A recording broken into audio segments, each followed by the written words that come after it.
Jewett Fire District. Yeah, recording in progress. Thank you. March 8th, 2022. President Commissioner Pisano. Conley, Commissioner Zace. And first order of business, do we have any public comment? Anything on the chat, Chief?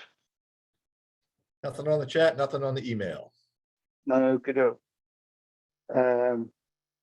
We have a number of minutes from previous meetings, our regular meeting, and two of the executive sessions of the contract committee, subcommittee to review. I've looked at them, they seem in order to me. I have been struggling, trying to catch up. I've been working on the budget all day, among other things, Right. but yeah. I suspect they're fine, having looked at just the previous meeting, the public meeting minutes, so. I'm just Yeah, well, gonna- Kevin, you were on the executive sessions. Those minutes look all right to you? all look good to me. I've reviewed those as well as the last meeting minutes, and I am in good shape there. Right. I want to go ahead and just make a motion to approve them all. I make a motion, we approve all minutes that are currently in the folder for tonight's meeting. Second, All in favor, Pisano? Conley, Zace. Okay, good. Over to you, Chief, for the monthly report. Thanks. As you can see, month of February, 35 total responses. As we did talk about briefly, that's pretty quiet, and it's hard to say exactly why that is. It's just luck of the draw. That's a relatively slow month, even for February. One building fire, that was a fire in Falmouth. 23 medical calls, 2 hazardous conditions, and 9 good intent service and other false calls. I didn't listen to anything under administration. I don't know if you guys wanted to talk about the new chief coming on board, but I kind of left that blank. As far as training goes, an ice rescue drill was department-wide ice rescue drill was conducted on February 12th at Lewis Pond. 3 on-duty members, 3 off-duty members. It went very well. It was sloppy ice that you would anticipate actually having a problem on. So it was really good training in that regard. There also is, I think I forwarded you an email, there is a department SCBA drill going to be conducted on March 25th at 0900. That's in the building that's right next door to the fire station here. Lieutenant McNamara and one of the other guys have borrowed a trailer from Centerville that's got a lot of entanglement props, and they've set up a bit of a course over there that some of the duty crews have already gone over and utilized. It should be really, it's essential. It's vital training, and we're going to try and get everybody through that.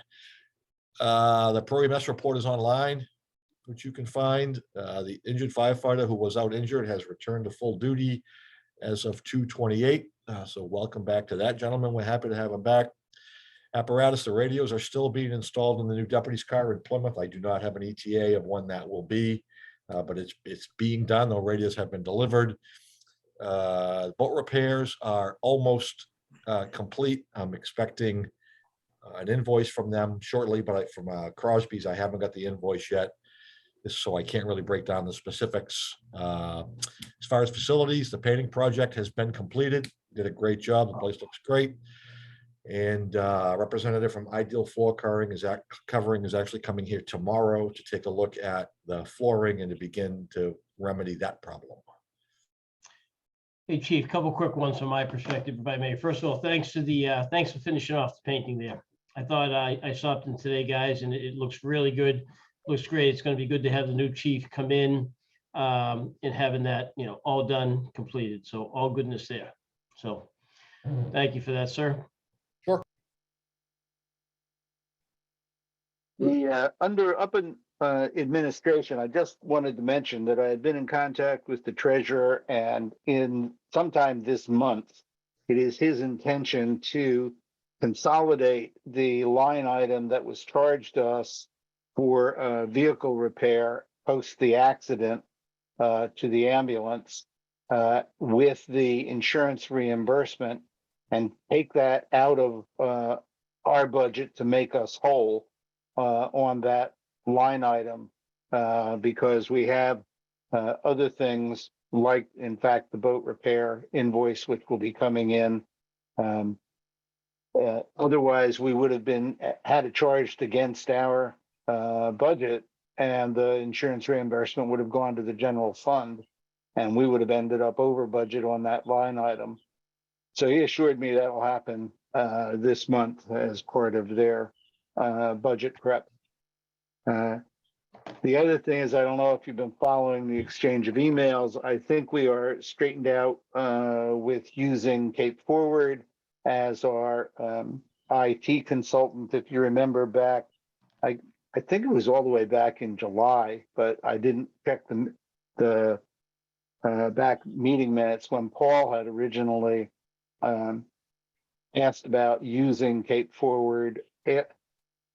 Somebody remember who had been doing our IT before, and then they Was it Lighthouse? Or Lighthouse Networks or something like that? one of those, yeah. And they pulled out and wanted a huge contract, and Cape Forward said that they would do it on an as needed with a discounted hourly rate for our nonprofit, and that invoice came in, just needed a little work and attention to get it cleaned up so that the treasurer could process it. But Ray did ask if we could do some kind of written contract. We had allowed Chief Rude to go forward with it because we expected it to be well under his $5,000 discretionary utilization. And in fact, this invoice was for, that was what, 6, 7, 8, an 8 months period that brings us up through February. But I was thinking that maybe we could ask the treasurer to give us a form for a simple contract based on her discounted hourly rate up to some ceiling amount. For Chief Small or going forward, Chief Brown to be able to use as needed, and we can monitor the expenditure rate in case it gets higher than the discretionary limit. How does that sound? So Commissioner Pizzano, remind me, what is the discretionary limit? Was that 5,000? What was the discretionary limit? It was 5,000. That's what I thought. And your thought process is we vote tonight to say we have a new discretionary limit, but we'll monitor it, and that will be some number that we'll vote on tonight. I'm fine keeping it at the 5,000. What the Oh. treasurer asked us for is to have a written contract with Cape Forward Good. that would just specify her discounted hourly rate to Good. be used on an as needed basis. I'm thinking to when the new chief comes in, it may be very useful to have this already in place just for him to work with her about getting up to speed on all of our current IT functions. I know she's been helpful to Chief Small in his interim role with the same kind of thing. But the treasurer did ask us about a written contract because we had not pursued that previously. Got it. Thank you. Appreciate the clarification. Does the contract, are you saying that the contract potentially is larger than the discretionary limit? No. But the payment against the contract would be on an as needed basis, so it wouldn't necessarily in actuality go beyond that limit. I was trying to understand what you're saying. I wasn't thinking about putting a limit into the contract, just establishing that we would use her services on an as needed basis at a pre-contracted hourly rate, and that it would be our responsibility in an understanding with the chief to say, use this as needed. And if the consumed amount starts to approach the discretionary limit, that we will then step in and take a further look and decide, because this is the first 8-month period of utilizing her services. So we really don't have a lot of precedent or expectation. And a lot of our IT stuff has been recently improved and integrated. So I think once the new chief is fully up to speed, barring some catastrophe, we shouldn't have too high a need demand, but it would be nice to have her on contract availability. Okay, so the contract doesn't have anything other than the agreement is fixed hourly or an hourly rate. So it's not like a dollar amount for a particular, like the year, let's say. Okay. All right. We could discuss that if we wanted to formalize it with a ceiling amount, after which it would have to come back to us for reauthorization. But we get the invoices on a regular basis. And now that she had written that the initial invoicing had lagged because she wasn't sure of procedure, which is why it ended up the first one being a cumulative 8-month invoice. As long as we have it understood that she'll invoice us, either monthly or quarterly, we'll be able to monitor the rate of consumption and make decisions based on that. And what bucket does this go to? Is this in information technologies 5759, or is it professional service? What is it? Where does it fall? I think it's in the IT budget. That's where we had previously been paying the former outfit, whose name I'm still blocking on. Okay. I We don't think have to formally approve anything. I'm just asking, would you like me to pursue with the treasurer having a simple contract drawn up? And do you, yes or no, want to include some ceiling amount? I'm good with the idea of drawing up some simple contract. I think we leave it at 5,000 as is discretionary now. My thoughts. that's fine with me. Okay, well, I'll pursue it and we'll have it. Let's see, this is March, so yeah, the new chief will be here by the time of our next meeting. But we can by then hopefully have a draft to approve and have sent to her and get her signature on it and start from there. Okay. Okay. Now under. If I can go back for 1 second to facilities. Sure. I'll stay with facilities for 1 second. Chief, radios, I know you talked about the new deputy chief's vehicle, but are the new digital radios, have those all been distributed at this point? So the 20 portable radios have been flashed by the sheriff's office and have been distributed to the members. The mobile radios, we are still waiting for delivery of some of the mobile radios. They're tied up. All the fire chiefs on the Cape that are in the grant are in the same boat. They're tied up in the chip supply chain issues. The 2 radios that are going in, the one will go in the current chief's car, and the one that's going to in the deputy's car we had taken delivery of, they will be the upgraded flash. That radio that they're installing in the deputy's car will be one of the upgraded radios. And then we're just going to have to do, when they flash that, we'll have them flash the other one that we're in possession of and install that in the fire chief's car. Those 2 radios that came are slightly different because they're going to have a remote head in the back for the command area. So you'll be able to, so when you open up the back hatch where there's a command board, the other radios are strictly mobile radios and everyone is in the same boat. They're just, it's a nightmare taking delivery of those. Okay, but the 20 that have been flashed, have those been distributed to the firefighters? Yep, they're out using them every day. Yep. Great, thank you. Appreciate that. The only other thing I wanted to kind of bring up on this call is we still have cameras that are installed. I talked to the chief about this today, and I talked to one of the firefighters today about it. The TVs are not hooked up in the station for the cameras. So I just kind of raised that up as conversation. I'll follow that up with the chief and with the firefighter involved. But I think it's high time that we tie into the camp to a TV in the station or a couple monitors in the station so that they can see what's going on outside.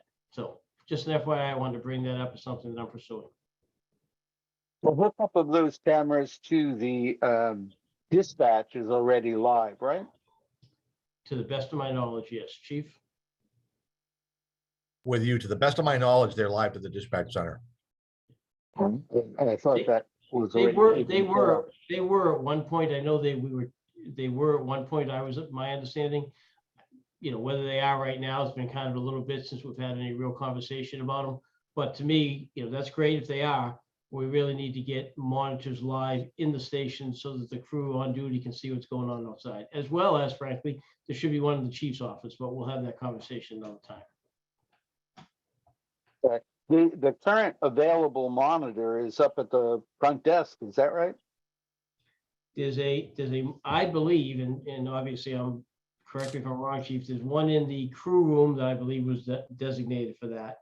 I don't know if there's one up front. Chief, is there one up front? I don't know the answer to that, but I could certainly get up and go check. I don't know, but I'll certainly have an answer for you by tomorrow morning, where exactly the monitors are. Right, but the other side to that, you know, once we're still not getting a feed to computers yet. So once we're getting a feed, the computer up front, the station up front could have a feed. once that- Oh, certainly. That's correct. So The computer's correct. You're correct. it's a process of just really kicking into gear and solving this problem right now. Dispatch has it as best we know, but I really believe that the station should be able to see what's going on outside and who's at the front door. Yeah, absolutely. I agree. That's what I was asking about the front desk. I thought that was one of the first points of application, but Yeah, okay. I'll look, just so you guys know, I'm taking that, I'll run with it and see where we can go with it, okay? Terrific. Just one comment. I think that the utility would be greater if the feed was where people tend to be rather than, Absolutely. you know, Yeah, So- absolutely. And you're absolutely right, Adam. I think there should be a monitor in the room, in the crew room, right? So it's right there so that they can see it. So you and I are absolutely in line. The question is, what's the connection type and getting it just live to start with? We'll go from there. all right. Look forward to hearing back. Good. Now, under old business, I would like to, oh, by the way, under administration. Fran has informed me that she is trying to schedule a prudential meeting for this Wednesday, that's tomorrow, at which point they will sign on their lines for the new chief's contract. And we have the MOU is already taken care of. So if that meeting goes through, everything should be signed, sealed, and delivered on those. Thank you. Just in case you hadn't heard. Remind me what the start date again is? 4/4. I had forgotten. I'd like to reverse the order of items under old business and start with the discussion of the deputy chief position because I wanted your thoughts with the new chief coming on 4/4. Is there any reason why we should not start to advertise for a deputy chief's position now? Leaving applications to close maybe the end of that first week that he's here, which would be what, the 9th, 8th or 9th, I guess the 9th. Because certainly one of the first orders of business will be to get that position filled and get both of our administrators up and running as soon as possible and working together. And if he shows up and we already have some good resumes and applications, we get a head start on his input as to his opinion about what he needs in that role and which applicants are most likely to fit it. Well, I mean, just so long as that for the most part, that he feels thoroughly engaged in that process, as opposed to sort of running to catch up. I don't see any reason why we wouldn't want to at least, exactly what you said, get ahead of it so that at least applications might be received. I think review of those applications, I'd certainly like to see him involved from day one of the, if you will, the start of the review of that. But Sure, that's what I meant about him having some to look at right away. Yeah. If we get a pool of applicants, to look at what he thinks will most benefit, what skill sets will most benefit working with him, and which candidates are the best to fill those. have you, so in terms of wording the job description, are you planning on just sort of redoing what we might have done in the past, or doing something new? What's your thoughts there? I haven't even looked at the last ad because that was really tailored for what Paul was looking for. But I thought that we could post a generic job description, and at least start to attract applications. Well, yeah, I'd throw it over to Kevin to hear his input based on his involvement in the prior Right. search. Yeah, no, I appreciate that, Adam. So I have a bunch of different thoughts here. So I absolutely agree with the idea of getting in front of things. So I think, Rick, that's, Commissioner, that's well positioned. However, one of the things that we focused on quite a bit during the selection process was, what would you look for in a deputy? Right? What would be the traits you would look for in a deputy? Everybody had that question, answered that question, had the perspective on that question. And Chief, correct me or jump in whenever you'd like to hear, because I think your perspective might be very important here as well. So with that, each candidate, probably talked about, did talk about what they wanted, what they, and it was, a lot of it was around supplementing what their skill sets were. Right.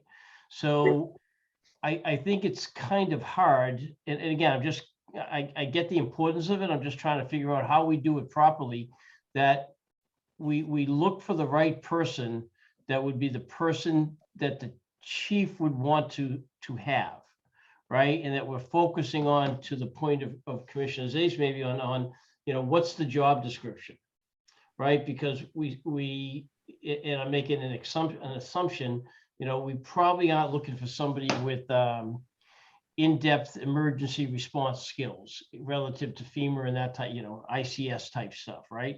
But there's going to be other skills that the chief's going to be looking for. And that's where I have a little bit of a question as to whether or not we're jumping the gun just a little bit. Chief, I'm going to put you on the spot a little bit and ask for your perspective in this conversation. Or there's a couple of points I think I could make. The first one, I think, is that you guys as a group have to sort of make a decision whether or not you want to limit the initial pool to internal candidates, or if you want to go with external candidates at the same time. I think that, and there's pros and cons to either. I think that realistically, if you decide you want to go with an internal candidate, I mean, my personal opinion is that promoting from within in most public safety organizations has more benefits than downside, certainly in a deputy chief's position, where you sort of, by having an internal deputy, you're taking some of your what's the phrase I'm looking for, sort of your succession management issues sort of off the table in the future, because you can begin sort of that succession planning right away, which ain't really any fire chief. The first thing you do when you sit down is you have to sort of start succession planning to see who's going to take your position, when the time comes. Having somebody, a local candidate that knows the ups and downs, the skills, some of the skill set stuff you can really learn, knowing the district, that's a big help for succession planning. that, you know, and some of the things I think that a deputy would need to do in here, the fire prevention tasks, the public education tasks, taking on some of the administrative skills, you know, which is going to be huge, that stuff can be learned. So I think that, but I think that and I think that if you decide to stay with an internal candidate, then that obviously could potentially make a lieutenant's position. So you've got some upward mobility for the guys that want to make lieutenant. And then you've got a job opening where you could hire somebody new, which I know could go either way because there are challenges associated with onboarding people now. But if you were to stay with an internal candidate, I think you could have this process wrapped up in a very short amount of time.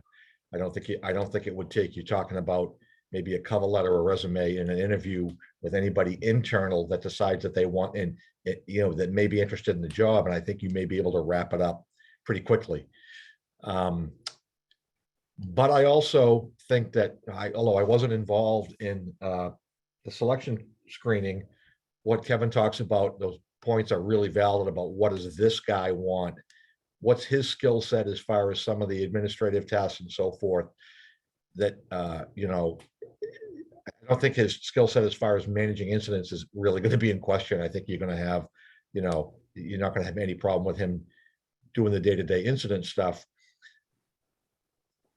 So I think that might be the first step that you guys really need to decide is, do you want to strictly stay with an internal candidate in the first round or open it up to everyone, which naturally doesn't preclude internal candidates, but strictly internal candidates could probably be filled pretty quickly. Did it answer your questions, Kevin? I know I kind of rambled a little bit. Does that make any sense to you? Yeah, no, it absolutely does. And I truly appreciate your perspective there. I guess that's an interesting question on internal versus external. My mindset has always was, I shouldn't say as always, was that we would open it up to internal or external, frankly, to see what the options were, or to see who was interested and to provide options. I do, like I say, there's a side to me that thinks in this conversation that we are putting the horse a little bit, you know, the cart in front of the horse, as the expression goes. And I wonder if, I just wonder if we don't give the chief a chance to sit down at the desk, look around, understand what his environment is, understand who he has that he's working with, and then decide based on his plan what he's looking for and what the job description he would like to have is. I get that we lose a little bit of time getting the planning there, but I think we're all in this for the long game.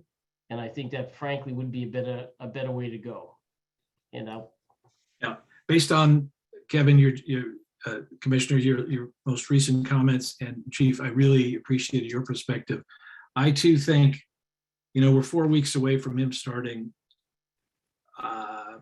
Point taken, Chairman, about getting in front of something, but maybe the best thing to do is to get in front of this by letting him get in front of it, if you know what I mean.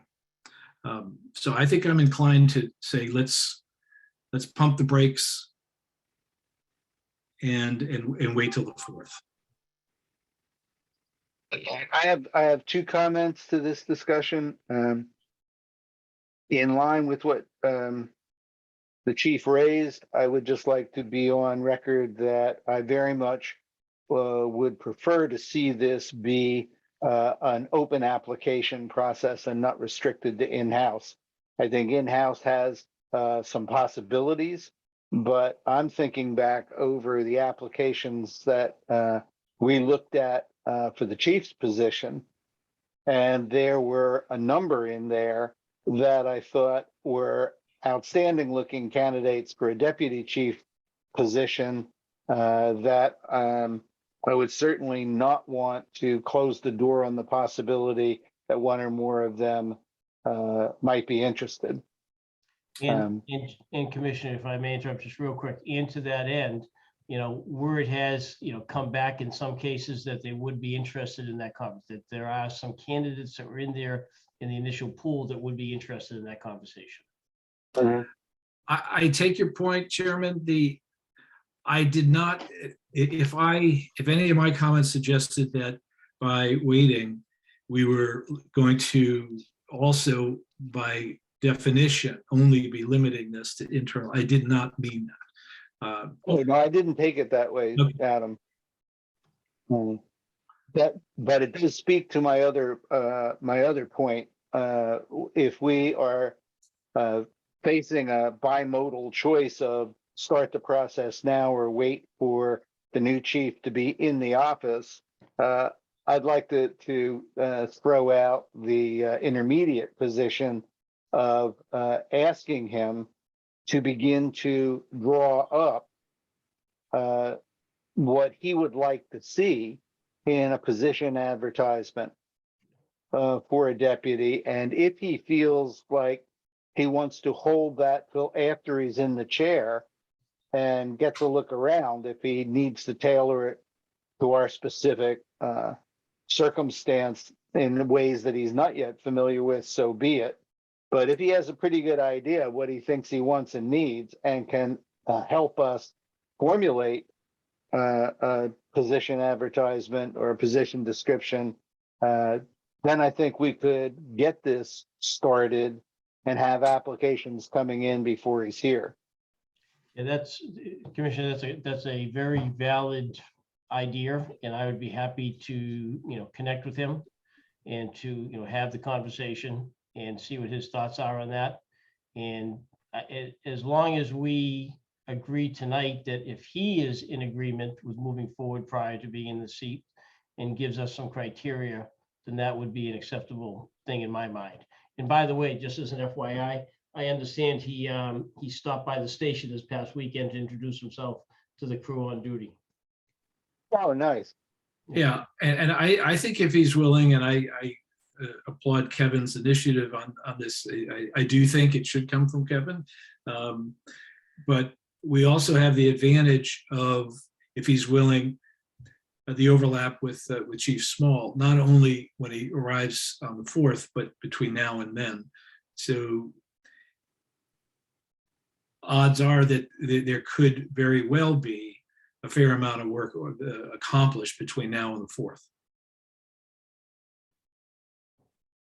Good. Well, then I would, without need, I think, for any formal motion, I would encourage that plan of action. Kevin, reach out to him, get him started. If something specific enough is formulated, excuse me, ahead of his arrival, I would be happy on your authority to go ahead and post the advertisement using whatever media we used last time or seems appropriate. Fair enough. I'll reach out to him probably tomorrow morning. We usually connect up early. I'll reach out to him in the morning and see what his thoughts are. And ultimately, if he does have a perspective on that he'd like to move forward with and give us something, documented, we'll have him documented in email, and I'll get it out to the team here. Perfect. Thanks. Okay. And thanks in advance, Chief, for interfacing with Chief Brown. Okay. Now, last item I have on the agenda is discussion of the draft budget for me to present to Prudential at the end of the month. Posted in our file for the meeting tonight, we have, if I can get the right page up,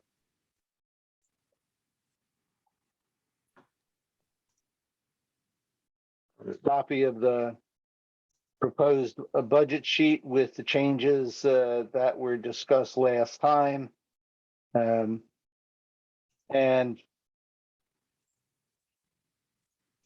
I went ahead and got the solid number for fiscal year 22 by way of comparison in terms of the total. The draft that we looked at for 23 is the one that the total is 2266 410.55. Is that the same one we're all looking at? Yeah. So we have row 6422. Yes, I concur. Okay, and fiscal year 22 by comparison, which doesn't show up on this draft as a total. Without capital outlays, fiscal year 22 was 2190560. Well, And is that that's row 64, I think it is. It shows that. 64, column G. Right. So that shows that. On the budget, are you saying there's a different number than that? Is No, are that's you the- saying that was the budget? Is there an actual? that's what was, to my records, that was the number that was approved and that we've been operating under. And that's the one that I used for comparison to what we're looking at in this draft. Okay. It does not, that fiscal 22 number does not include capital outlays from 22. And So that number's higher. fiscal 22 with capital outlays is 2303560 and is actually higher than what we're talking about for the coming year. So the total budget we're proposing has no capital outlays on it, Okay. Right. and consequently represents somewhere between 1 and 1.5% reduction from the total amount we requested last year. And I say between 1 and 1.5 because of rounding errors. If I may, Yeah. I think it's more fair to compare operational to operational rather than include capital outlays, which are occasional and periodic. I think it's certainly fair to say that the budget is potentially going to be less because there are no capital outlays. But I still think comparing apples to apples is more about looking at the operations. I agree. I'm only trying to provide both perspectives as part of our discussion. Yeah. The comparing without capital outlay, our budget represents an increase of $65,851, which is again adjusted for rounding. It's about a 3.5% increase. Yeah. Okay. And as I look down that row of percent changes and think about current inflation rates and current COLA estimations, et cetera, I realize we're taking a shot in the dark about guesstimating what the world will be like by July of this year and going forward 12 months. We can, I'm not advocating one or the other, but we can get more fiscally concerned in advance and say, maybe we ought to run this at a 4% increase rather than a 3% or even more, or somebody might argue less. Not that I was going to argue less, but go ahead. Yeah. 3 point. I would love it to be able to be less. I don't see any of these things likely with inflation and COLA rates to come down. No. And certainly not in the salary and wages category where we're pretty much locked in with existing contract. I took a look at 6 things that I ran a what if to try to get, the budget down to a 2.5% to 2.5%. And I'm happy to run through those. This is not a demand, it's just a thought exercise. Yeah. So I took a look at 5245 grounds and kept it at 3,500. I took a look at 5310 legal services, moved that to 25,000. Don't jump on me, just go with the example. I moved professional services down to 15. Administration expense to 15. Training and education to 22. And miscellaneous expense to 1,000 instead of the numbers that you see there. And that turns into exactly a 2.5% increase in the budget, because that totals to 2,245,255.55. It's just moving some dials, but I targeted those with thought. So I'll just throw it open to what's your reaction? Just a quick question, Adam, I apologize for this. You would jump in numbers on me. Can you tell me which rows you were thinking about? Yeah. Repairs and maintenance grounds, 5245, which is row 35, I believe. Okay, 35, I got it. You're going down to what on that one? 3,500, Got it, thank you. Basically keeping it unchanged. keeping it unchanged. And then lines 46 and 47. Now, I'm mindful that this is going to get maybe, this is meant to just be discussion. I just said, well, legal and professional services, not really sure what professional services specifically, but I just took them down fairly dramatically because I was trying to get to 2.5, Sure. to 25,000 for legal. Yep. And 15,000 for professional. And then went down to line 52, which is category 5343, admin expense, just Yeah. brought that down to 15. Training and education, which is 58, line 58, 5740 to 22K. And just kept miscellaneous expense level at the 1,000 that we've been carrying for years, as opposed to the 1,200. And that totals what it totals, which is $2,245,255.55. And that's a 2.5. Run that total again, 2245. 2,245,255.55. And that brings the budget without any capital and so forth to 2.5, and without any credits and so forth for appropriations, I guess is what. But anyway, so I mean, in any comparison to the capital, so that brought it to 2.5%.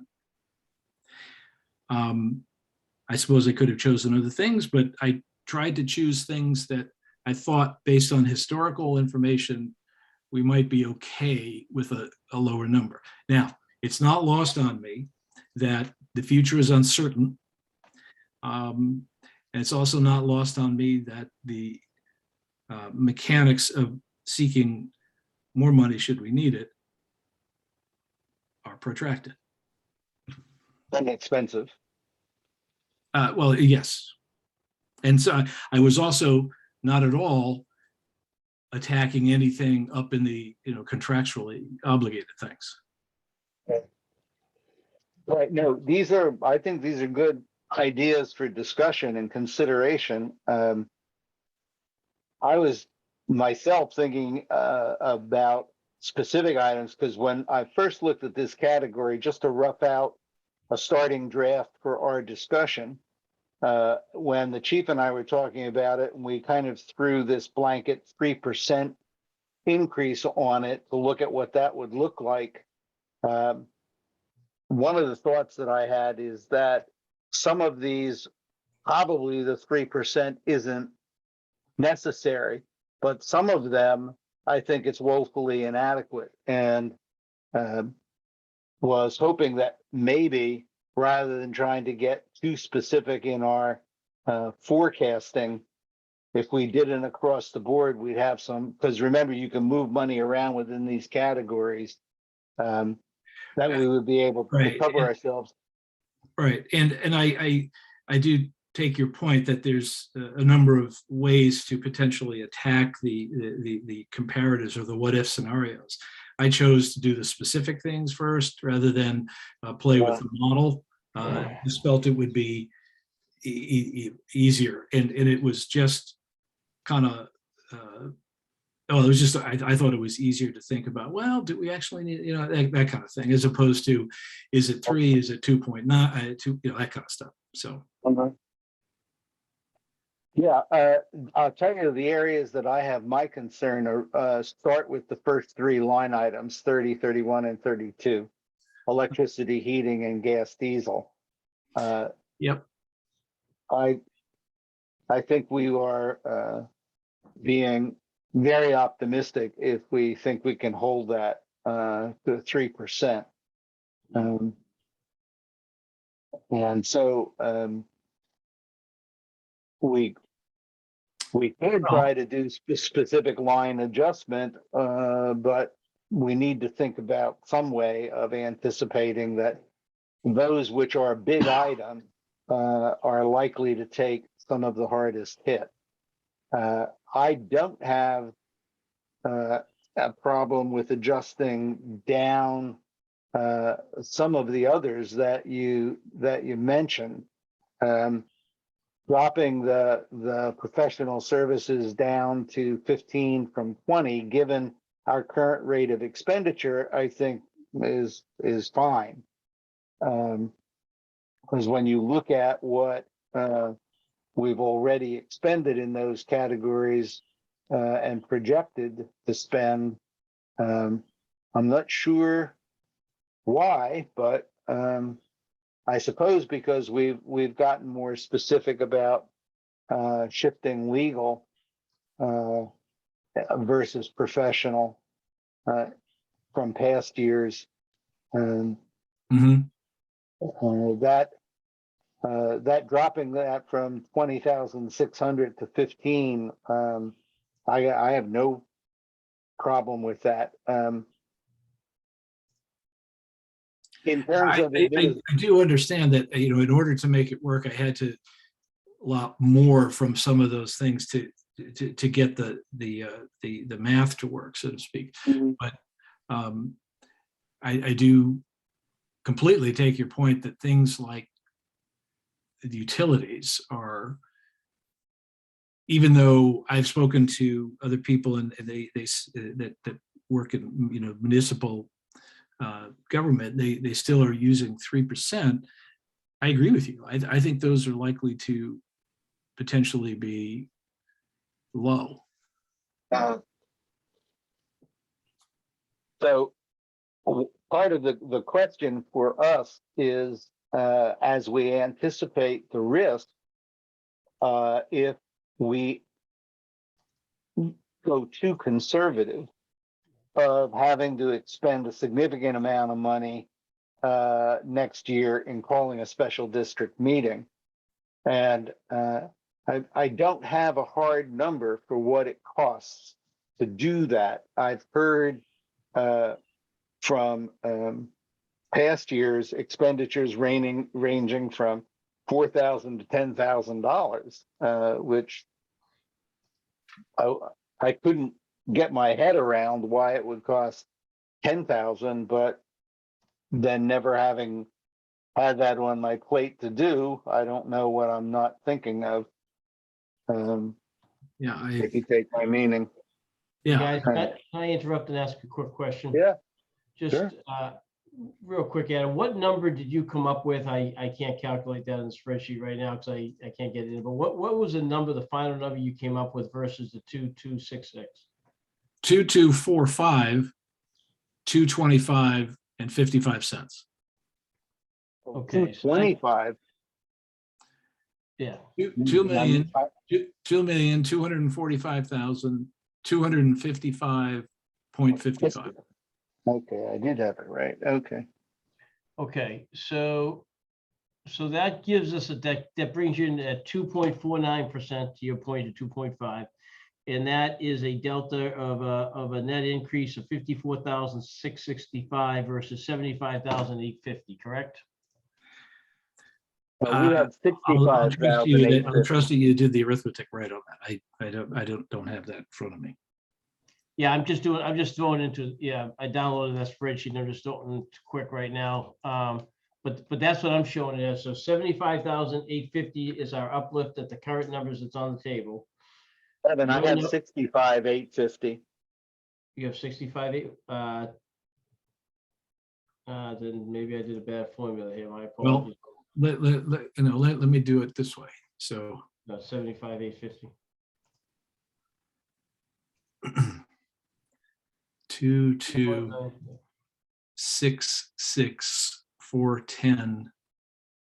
2,266,410.55, right?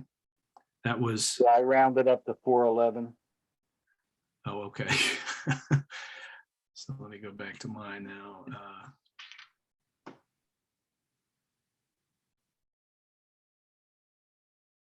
I'd be happy to share the spreadsheet that I just did if you like, guys.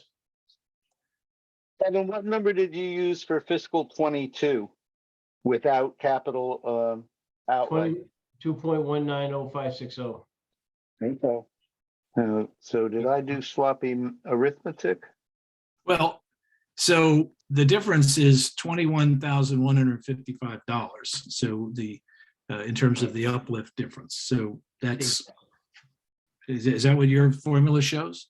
Well, I hadn't got to that point. The point is, in the current uplift, which is 3.4%, 3.5%, call it, right? We have an additional expenditure of 75,850. That's what the numbers show me based on what I'm showing on the spreadsheet here.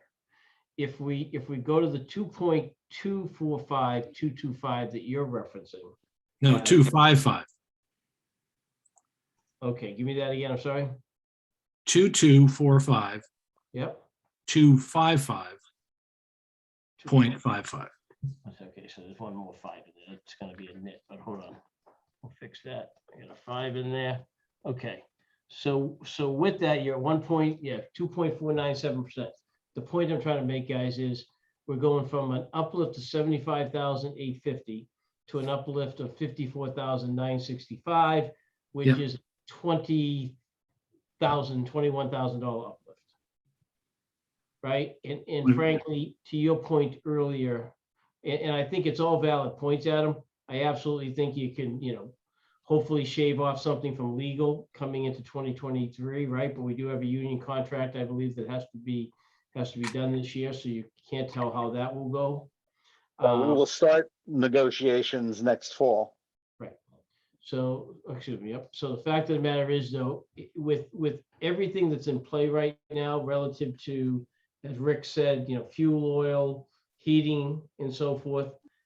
I get what you're saying. There's some logic to it, and I can go either way with this, guys. But let's understand, we're talking about going to a $20,000 difference here, right? And the question is, do we need that money potentially with the fact that we're only uplifting some of the technology, some of the expenses in here based on 3% in a world which is kind of out of control right now. All points well taken. I was operating a little bit from the perspective of the optics of 2.5 rather than not. So, yeah, and I think you get a great point. I'm not dismissing the point at all. It's a very valid point. What I get concerned with in this conversation is, the last thing I think any of us want to do, independent of the costs, and I get that the costs are obviously a consideration, but I think one of the last things we want to do is have to go back and say, hey guys, we misjudged the expenses. Hey village, we misjudged the expenses. We need to do a special meeting, to bring up a couple of extra dollars. And it's not like it's a huge amount of dollars. So, I mean, I'd be fully on board with raising the model for electricity, heating, and gas. I just think that we're carrying, and to a degree, it's a bit of a shell game. I get it, but it seemed to me like the things that I was trying to hit on were not those things that were going to be driven by world events and economic and otherwise. Yeah, I agree. And we can, I think about when water presents their budget. I don't recall ever getting to see when they do their presentation, a line item breakdown in the detail that we do. They show categories and subtotals and percentage. Now that partly is because they have a lower salary profile with fewer employees. They have more fixed operating expenses with things like pumping costs and stuff. We don't have a union. Right, they don't have a union. So there's they can pitch to a different optic. But Kevin's point, we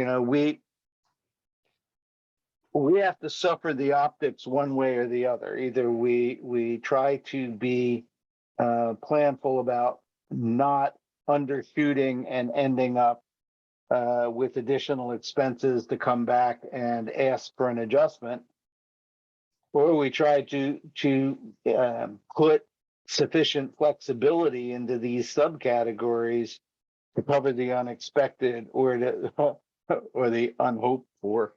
I'm not adverse to the idea of shifting from the flat 3 model to a significant increase in electric heating and gas, and the other reductions that you're advocating all would make sense to me.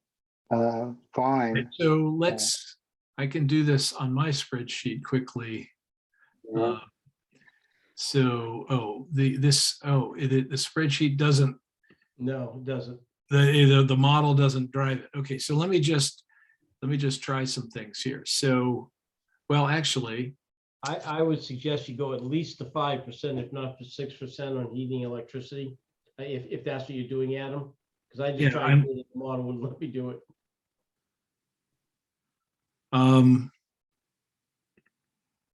let me just wing it here for a second and see what happens. Well, he does that, Kevin. I want to come back and ask you. I've double checked my arithmetic, and maybe I'm just blind at this point. But when I compare 2190,560 to 2266,411, I still get the difference of 65,851, not 75. And that was the number that the 65,851 is what yielded the 3.5%. Yeah. So I'm going to do them again without formulas on the other side being involved. So I'll do straight numbers. So give me 30 seconds. Well, so if you take electricity and move it to 15, that's a 7% increase.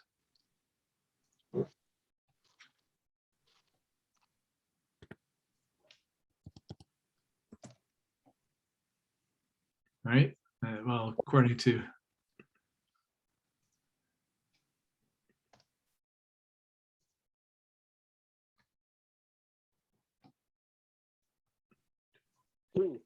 while I have you, and they're doing math, the heating line item, if I'm reading this, we had budgeted 6,550, but we've only expended a tiny amount of that in the current fiscal year. And right. are we running that behind on invoicing, or does this come in Yeah, that's confusing. an asymmetric billing pattern? Or are you guys keeping the thermostat really, really low over there?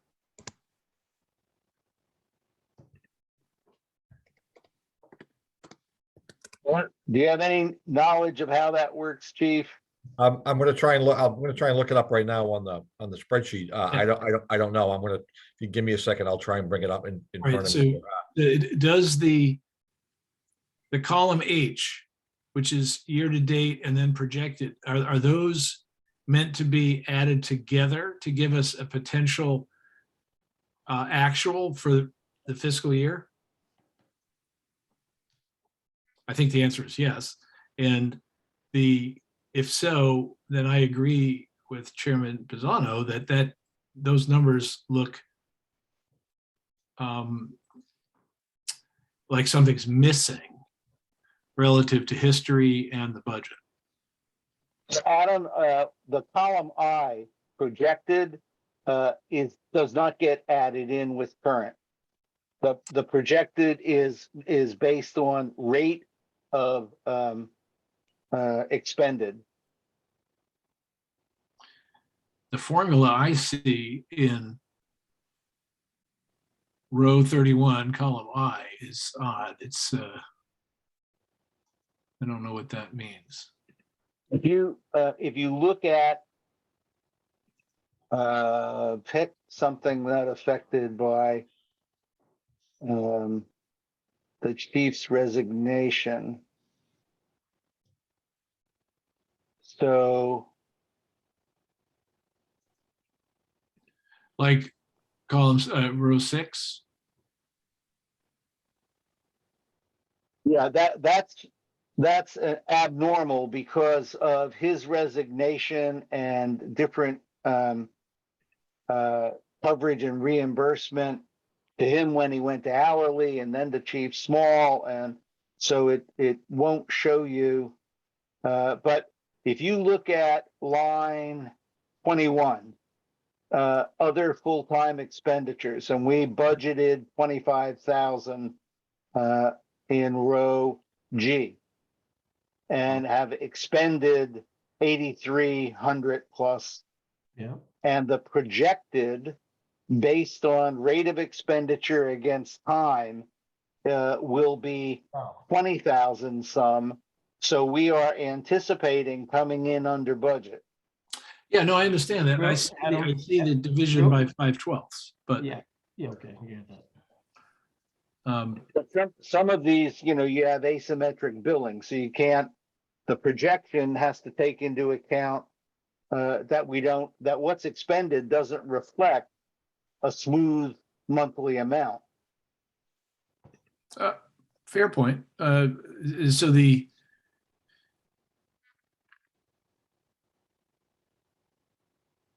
that said, if it was true that heating year to date was only $600, I don't understand that. that means the guys are, chilly. Yeah, I'm looking at I've got the AP spreadsheet in front of me right now. Last month's heating was 1,300. The month before that was 971. The month before that was 580. So I don't know why that's not reflected in that spreadsheet. So just the winter months alone, the last three bills up for December, January, and February were 580, 971, and 1,300. And that's heating. That doesn't count the gas. It also powers the generator, which obviously is considerably less than what. You're already up to like $2,700. Just I don't know why that's not reflected, but yeah. Okay. Well, good thing about spreadsheets, they can be corrected. So if set aside the year to date and the projected, if you moved heating to 7,500 for the year for the budget, that's a 15% year over year increase. And that doesn't seem actually unreasonable. I mean, I get the number 15% might jump out at people, but we're also talking about relatively small numbers, but we have to look at reality on those things. Now, I'm perfectly okay with those things going up. So if if I were to take electricity to 15K, the heating, and we could even move that up, and then gas and diesel to, let's say, 13K. Those are 7, 15, and 8% increase respectively. That makes the overall number a little bit bigger, and the increase 2.59%. So raising the little ones doesn't raise the total very much. Taking down some of the big ones, of course, does. And again, looking at things that may not be driven by what we think of as a model, but that are more projectable based on, the episodes that happen in like legal services, like a union contract year, that kind of thing. Anyway, I wasn't specifically saying go with these numbers. I was saying let's, maybe there's some things that we could do. Yeah. I like your model of adjusting in lines 30, 31, and 32. I have no problem with dropping the grounds to no change. And question about legal, trying to anticipate what's going to happen in a union contract negotiation year. This past year, I don't think is a useful model absent that, but we could probably hold it down. Hey, Commissioner, can I interrupt you for 1 second? Please. I want to track the numbers with you. Adam, what did you put electricity at? 15 grand. 15 flat? Yeah. Just for the record, before you get too far, Kevin, I'm looking at even just today's invoices. You can add another $974 to that electric bill. That just went in today, so that didn't show up either. So whatever that total was I just gave you for electricity, you can add about $1,000 to that. Well, we're already at 11,000 expended, and we have rest of March, April, May, June. All right. So let's take it to 17. Okay. And heating, maybe we should go to 9 for heating. I think that's reasonable. Gas, let's go to 15. So Kevin, that's 17 for electricity, 9 for heating. Something, let's just make it 10. You got it. And 15 for gas. That turns the bottom number. Now we haven't gone back to. So track me on what do you, so electricity, are you at a 21% increase? What are you at for an increase? 21%. Okay, 37 on heating and 25 on gas. I moved heating to 10 grand and that's at 53%. 10 grand. Okay, 1, 2, 3. Okay, got it. And gas to 15K. Got it. That's at 25%. Yep, and we're keeping maintenance and grounds flat at 35. Got it. And I mean, so Chairman, you were thinking. So what happens if we just go to 30K for legal, because we've got professional services at 15. Okay.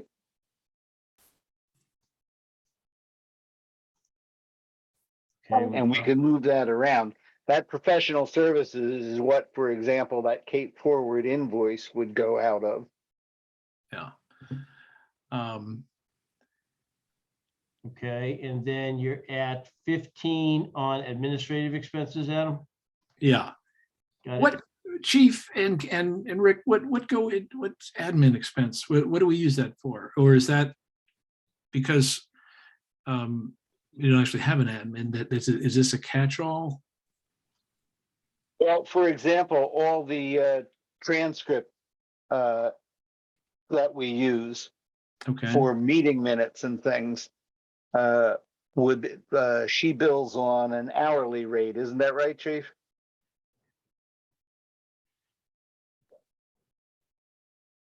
Chief? Oh, he's away from his desk. He's back. There he is. All right, so I'm back, sorry, I had to step away. Administrative expense, we bill under that for transcripts, for example, and she bills us on an hourly rate, isn't that right? That's correct. Yeah. well, let's And just, let's, for the sake of the argument, let's just leave it at the 15K for right now. Yeah. Training and education, I just kept it flat at 22. 22 versus 22.6, yep. And then miscellaneous at 1,000 instead of 1,200. And what that does to the total is this: 2,258,729.05 for a year-over-year of 3.11%. Yep, 3.11, absolutely would be. $68,000, $68,000 more.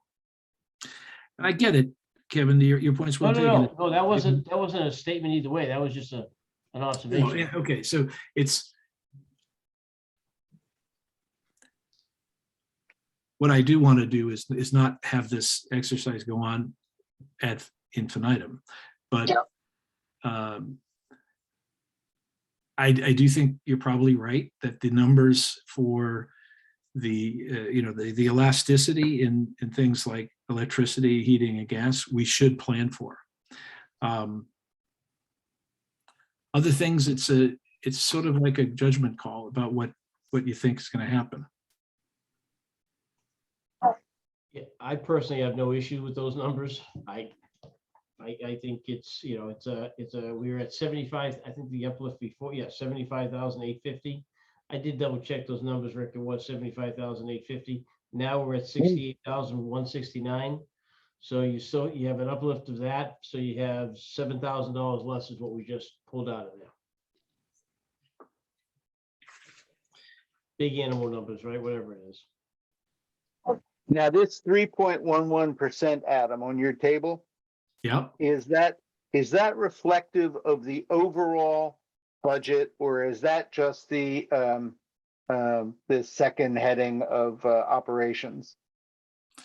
No, it's reflective of both, because if you want to just look at expenditures, so the total other expenditures versus the personal services, the number that we're adding to the 1,899,283.05 is 359,446 even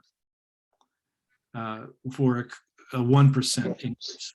So that number is the addition, or the result of the addition between other and the total other and the total personnel services.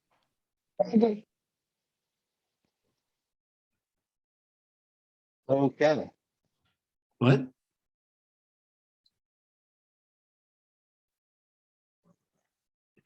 What? Breaking up, Rick. Oh, I was trying to find myself on the screens here. I got so many things open. I forgot how to get back to looking at you guys. Okay, so I would be happy to take this model to Prudential. What I will do as we then just is went over. I will send Chief Small, Kevin, and you this spreadsheet, because I've been editing this offline, of course, because I don't have editing rights for the one that's shared. So if it's okay with you, I will do that. Am I allowed to do that right after the meeting, or should I do that? Yeah. Okay. No, we need a draft of this, because at the end of the meeting tonight, this draft becomes public record. so it will be appended to the minutes, even ahead of my presenting it to Prudential later this month. Okay. I'm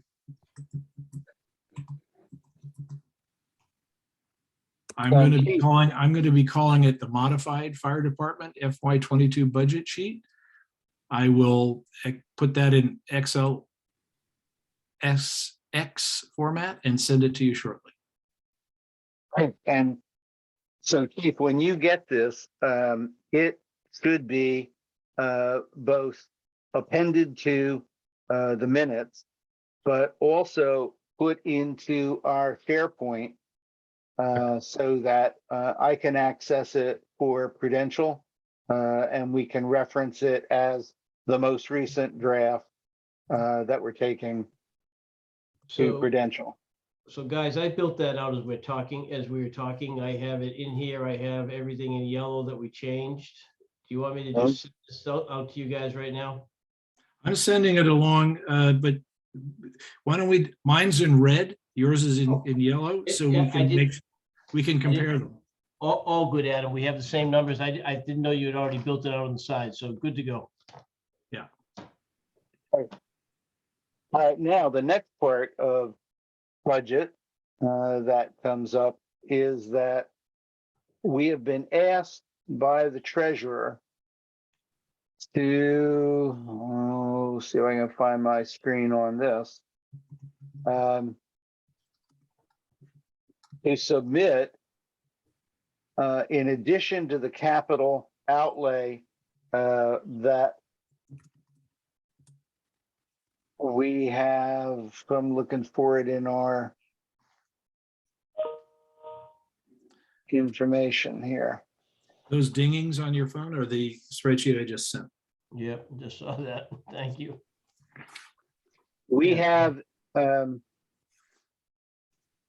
already available and filed the capital outlay plan that was done in conjunction with Paul early this fiscal year. And it goes out many years out. What it does not include that Ray is asking for is some notion about a new fire station with cost. And I think I wrote in the memo to the two of you that this will be an exercise in fantasy as far as I'm concerned. But having said that, Chief circulated a memo from the work for the new Falmouth station. You can see, and this is a station that has room for one ambulance, one engine, and a relatively small amount of ancillary space. And that was, and of course, I can't get to the right screen. Am I correct that that was 10 million? Yeah, and it was about 11,000 square feet, which calculates out to a little over $900 a square foot. And what I know about commercial building and so forth, that's, that's right in there.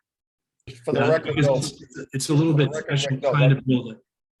that record for the record though, Rick, that's 3 drive-through bays. So that don't mistake what you're seeing in the article with what the reality is. It's 3 drive-through bays. So it's a pretty good sized fire station. They're talking about, the article references is what they may park in there the day it opens. But the building is. I got you. So drive-through. if I may just step back for a second, guys. So if we look at the needs assessment that the Chief Rude and I had worked on previously, based on the work we had done, we came out with about a 10,000 square foot estimation, 9,680 or whatever the heck the number was, call it 10,000. So the 11,000 number here with the bays, as the chief just indicated, that's a pretty good estimate, 1,000 either way, right? I think that's a very good estimate. And that is assumption on a brand new build at 10 million at this point in time.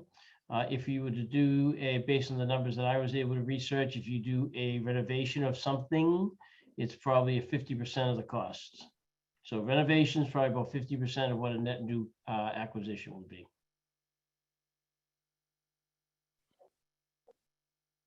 And what we, Was your model of acquisition cost inclusive of having to buy land? Yes, acquisition would include, well, that's the number that they have, 10 million, they had to acquire land for that, didn't they, chief? No, Well, it's town-owned land, so the land Oh, is land, free. so then it would They be, didn't have to acquire the land. Okay. so the net new is 10 million with land. So it'd be more if you had to acquire land, obviously, and the renovation would be half of that cost. A renovation.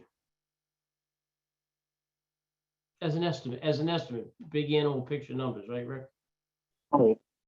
and when we looked at the proposal that was done a couple of years ago about renovating the existing station and incorporating the adjacent lot, given that it entailed also a significant cost to demo the old building on that lot and re-landscape that terrain. I'm trying to remember what that total number was that came in that set people's hair on fire when it was circulated. Do you remember what that total number was? Remember that big study with the drawings and everything? I was looking for it in my files and I couldn't find it this afternoon. I remember the presentation, but I don't remember the numbers. Okay.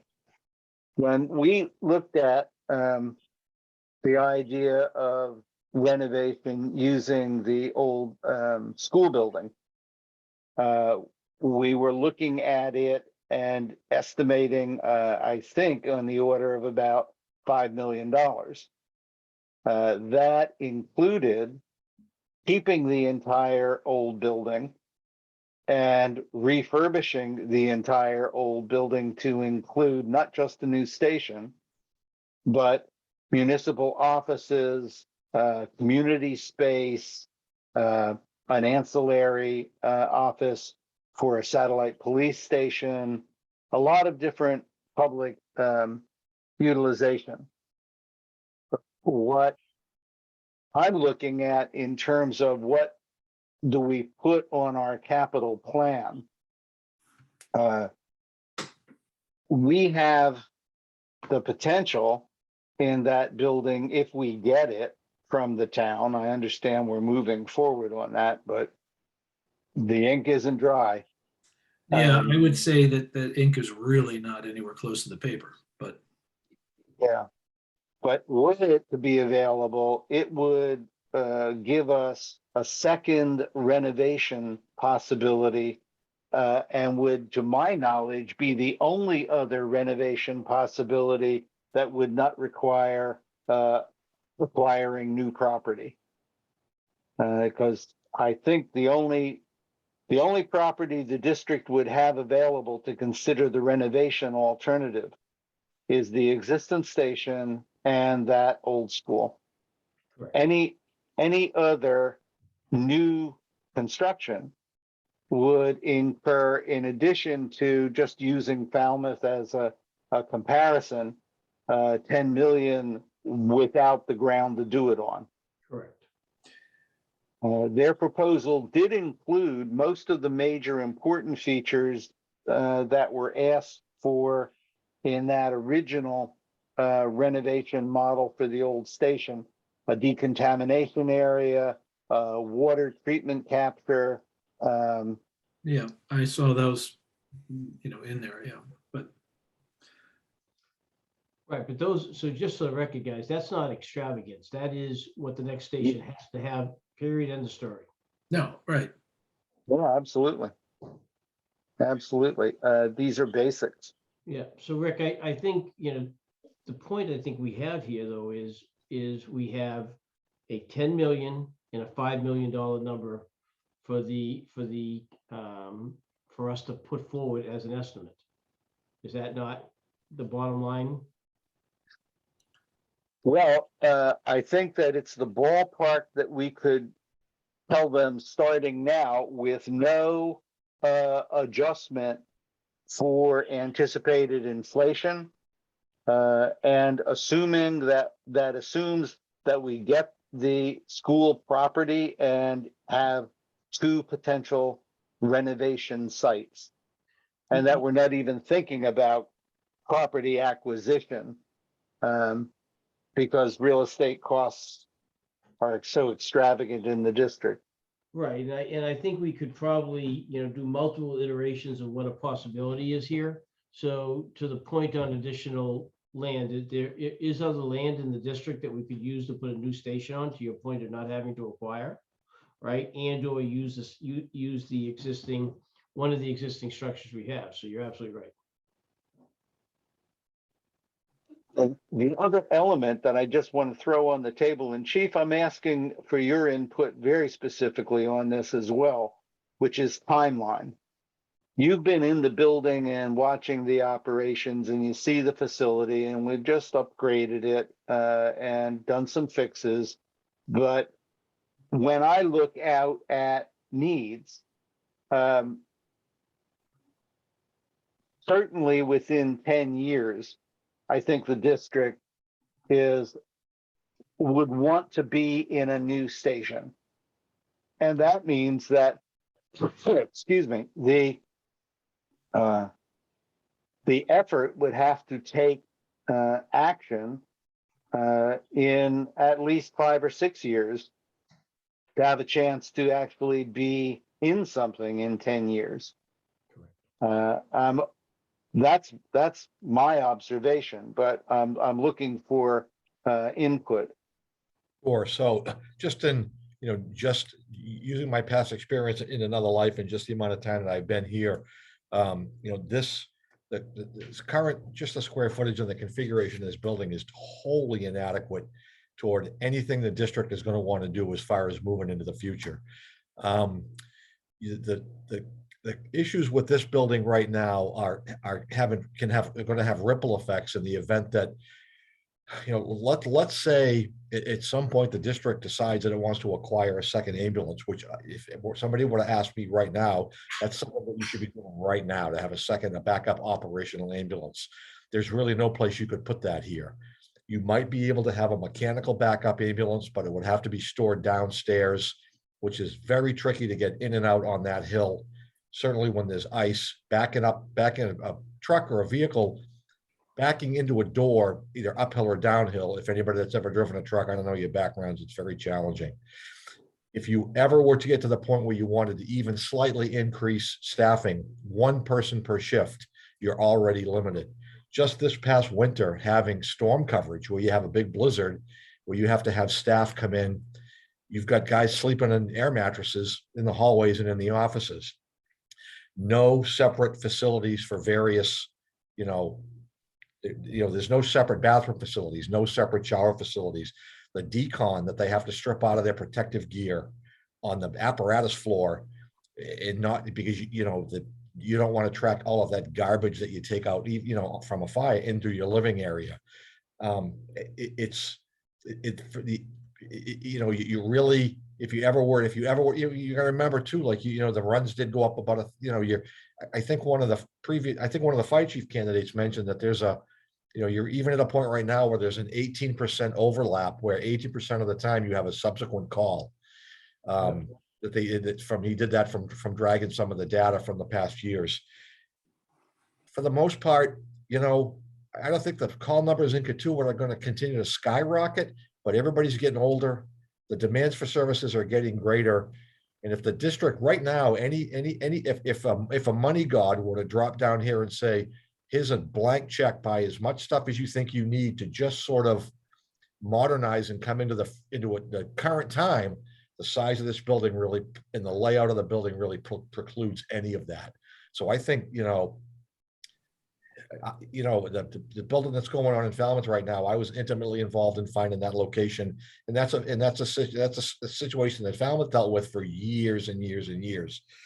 And I know how it works. Money does not grow on trees, but I think that 10 years is I wouldn't say it's a conservative estimate. I would say it's something that, you would hope that the folks in the district could begin to appreciate that it's something that you really need to move on. Really, it's just the physical plant here is really has the potential to really hold back any progress that the district needs to make immediately. So it's something that needs to really get, if they decide that that's what they want to do, to really get moving on. I hope that's helpful, Rick. Yeah. I threw out 10 on the outside. I think that we ought to be targeting on a shorter timeline than that. I don't know what the other two of you, your opinion is about it. Absolutely. I think the chief was being adroit in how he was saying it.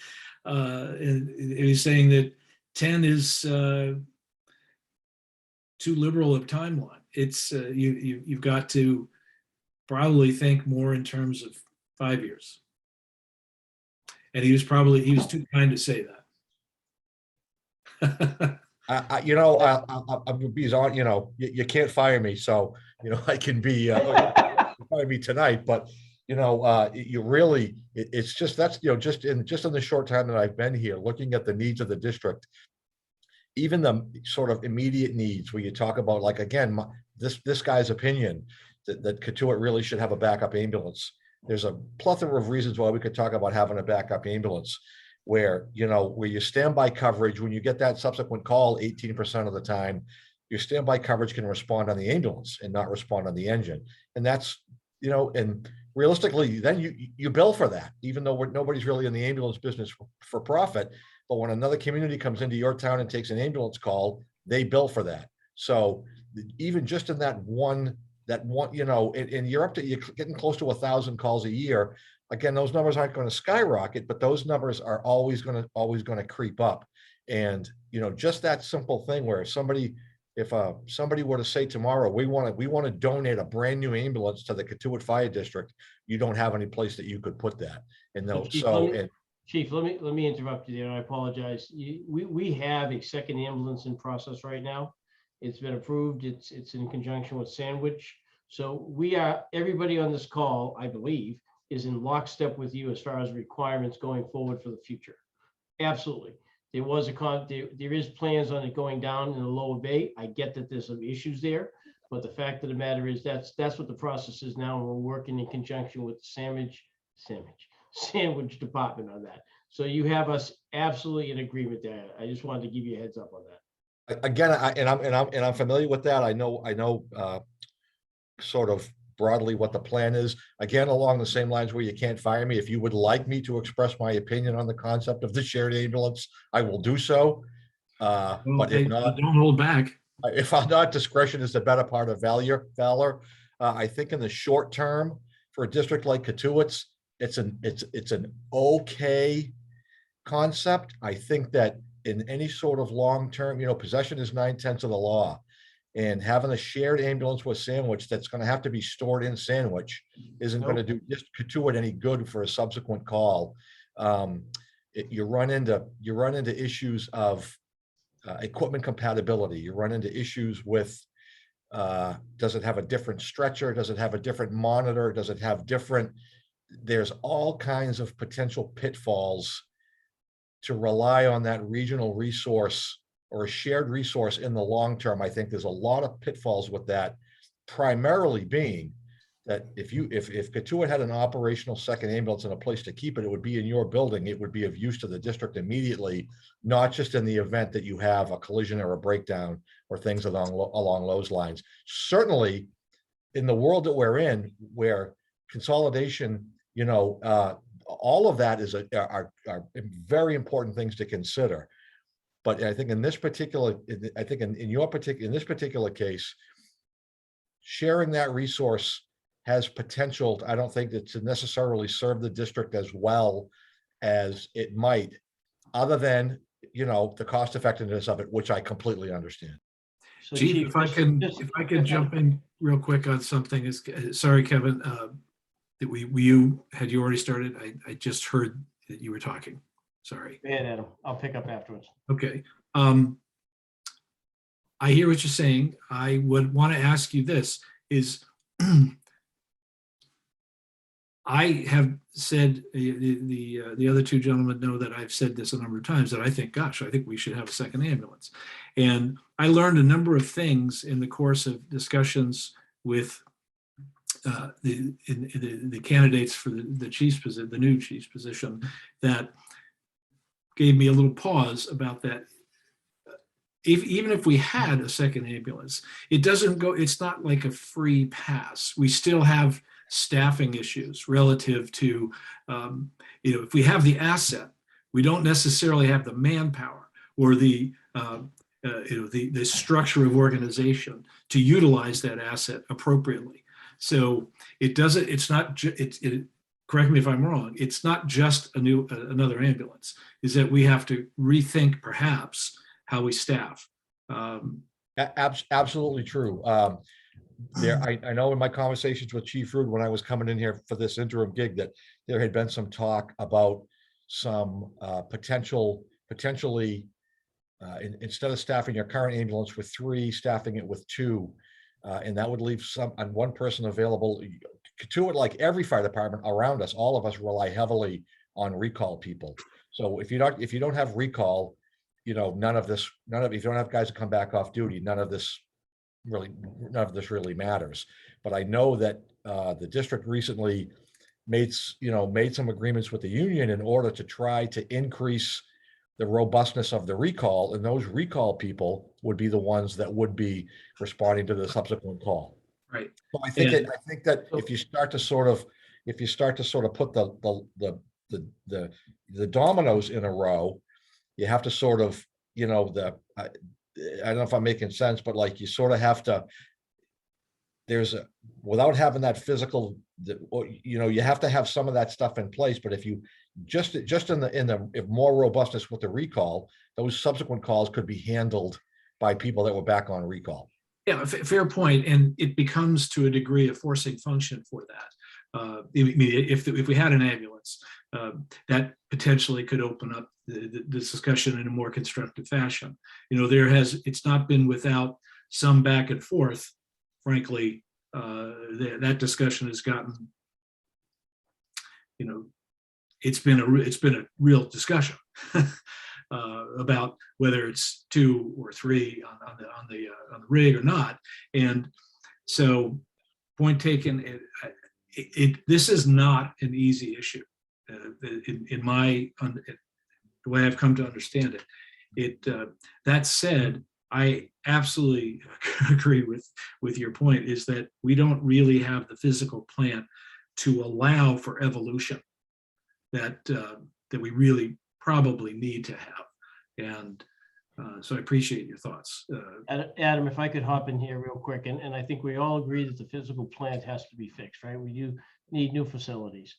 That being said, when we looked at the second ambulance and made the decision to move forward, there was a understanding based on what Chief Rude's recommendation was, that second ambulance would fit in our facility.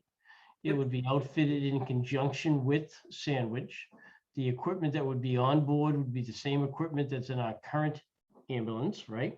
So that we would have the ability to have the same technology there, the same resources there, so that ambulance did have to roll out for a lot of different reasons, whether it's because of a breakdown or a situation, it would be available and it would be housed in our building and would roll out of our building, right? And then on top of that, from a recall point of view, I agree with everybody that we have to bring more people back. And I agree with you wholeheartedly, Chief, that's a requirement. If we look at what we've talked about from a chief and then a deputy chief perspective, I think everybody on this call would agree that one of the targets for a deputy chief is a medic, right? And if that's the case, and we roll one ambulance, 262, with 3 people, and we have no recall, we at least have a fully functional ambulance, advanced life support, arriving at somebody's location with potentially a chief and a deputy chief who is a medic. So we've looked at that. I agree there's pieces that have to be pulled together. right? We don't have the ambulance yet. We have some funding in place for it. There's been some different things that have been going on. But the fact of the matter is, it is an option that we have on or that we are moving forward with. So, And I fully endorse this as an experiment to a degree, or, this example is about the best possible interim solution that we could have come up with. absolutely. It's No disagreement from me. right. And I don't care if it's 18% overlap necessarily. We still have to build some muscle memory, if you will, in the organization to do this. And it doesn't, magically solve all the problems. But yeah, no, your points are all well taken by everyone. So. If I could put some broad arms around this discussion, because I realize we've been at it for quite some time. We're going to experiment with this second ambulance. We're going to continue to work on experimenting with staffing it. It dovetails into both contract negotiations, deputy chief qualifications, lots of other things. For right now, on capital outlay, take Prudential. I would like to have a timeline to enter on that capital projections sheet that we have available in district documents for the meeting tonight, 3 years. to use line item 22 for new station. Wait a And minute. make it, Line item. Wait. What do you mean? Row 20? What are you referring to? row 22, yeah. Yeah, row 22. Under facilities is currently empty. Okay, Yeah. gotcha. I Yep. would like to enter in there the one piece that the treasurer is asking us to bring forward, and that is new station. And then target what year we put that in. And with 2 cost estimates. One for new, one for renovation. So if you're gonna go out there, you need to go out 3 years probably, because it's gonna take time to pull it together for an estimate point of view. And if you go out 3 years, you have to take that 10 million, in my opinion, and make it 12 and 6. And I would take that 12 and add a couple of million on there, because we would have to consider potentially property acquisition. Well, you can, sure. Absolutely, but there's not a lot of places in the village. If you look at what's available in the village, there's very few places available to build a brand new building. One of One them, that would be centrally located, yeah. and because the well fields run right from almost up to the school, almost up to the current station, out and cover as much as the district property I know about. The only other piece of property that I could see there would be a possibility would be if you put it on, if you didn't use the current school. And again, this is just, I mean, kind of fly by night here, right? But you'd either put it on the front end of the school or the back end of the school on pure property, Mhm. Yeah. right? So I think you can put 2 million in for property acquisition. I'm not sure where you'd find that property, so call it however you think is best, Rick, in that case, in my opinion. I would decouple those certainly, because I agree with Kevin. It doesn't make a lot of sense. Except because there is no ink anywhere near the paper yet. Nor Certainly. frankly, is there enough of a, demonstrated political will in the district for that. So if you put those things in, as you just suggested, it's a what if, or this is a dart throwing Yes, it is. I understand. We are talking about fiscal year 23 coming up. I would propose that we put that new station in fiscal 26. I was just about to say 26. Excellent. And I think that given it's 3 more years out, we have to take that renovation estimate of 5 million and expect it to look more like 6.5. Yeah, good. 12 and 6.5. And if we put that in, just those two things, in 26, new station, 6.5, assuming renovation. I agree. I concur. I think renovation is going to be more because if you were to, the grade of those two properties needs to be flat. And the amount of fill, the amount of butter discussion, oh my God, you know, it's, you know, forget the water, it's the butters. And I'd put it at 7. We're just, Makes sense to me. No, we're making stuff up, but Got it. yeah, the amount of earth moving is not insignificant. correct.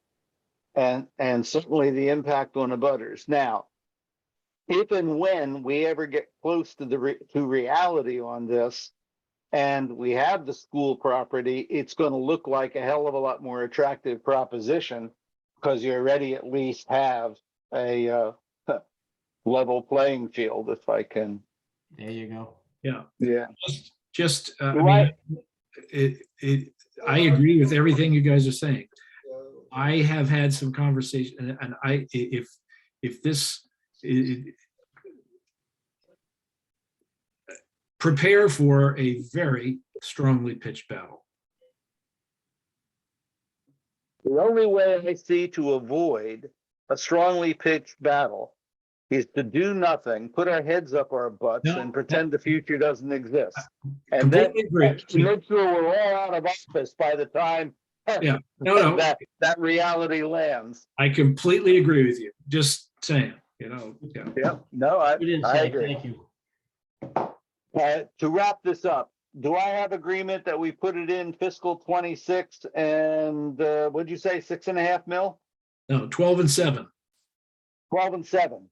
Fine. We agreed? Agreed. Concur. All right, Chief, can I ask you, since you have access to that capital projections sheet, that you make that modification that in line 22, row 22, you put in new station, you map it out to school, what did I say, 25, 26. 26. 26? Yep. Thank you. And the numbers that will occur will be 7.5 and 12. Did I get that right? 7 and 12. 7 and 12. Will do. Thank you. And if I can get a copy of that ahead of Prudential, that's what we will bring to them. And this discussion will go on well into the future as we try to figure out what reality is actually going to look like. Ad nauseum. I'm hungry. I need to go make some dinner. Can I make a motion? So moved. Please. I make a motion, we adjourn. Second. Third, fourth, all in favor. Aye. Aye. Thank you, gentlemen. Pisano. Thank you, gentlemen. Thank you, Chief. Certainly, Thanks, my Mike. pleasure. Thank you. See ya. See you. Take care.